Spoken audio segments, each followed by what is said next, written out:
te procurei, mas meu coração sabia.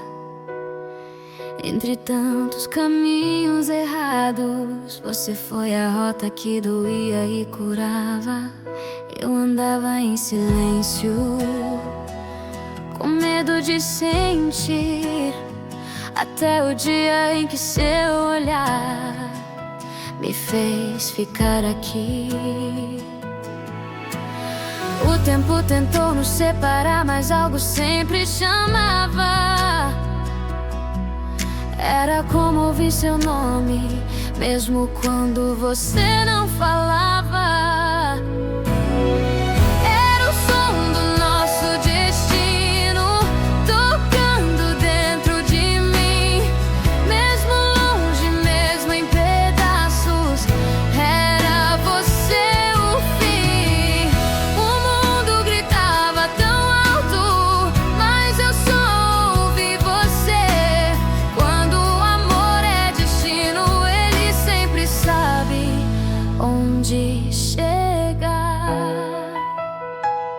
Eu tentei seguir sozinha, fingi que te esqueci, mas cada passo sem você me trazia de volta pra nós dois aqui.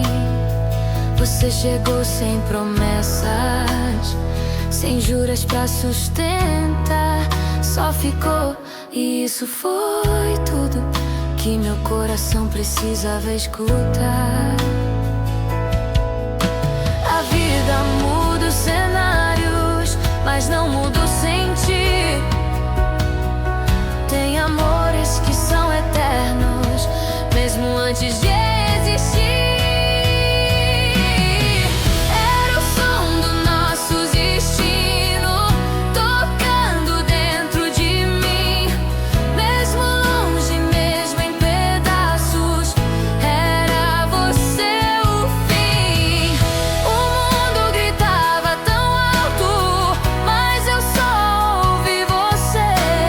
Quando o amor é destino, ele sempre sabe onde chegar.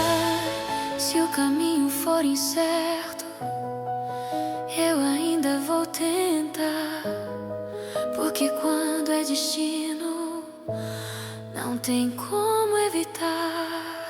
É o som do nosso destino sussurrando pra nós dois. O que é verdadeiro não se perde, só espera o tempo.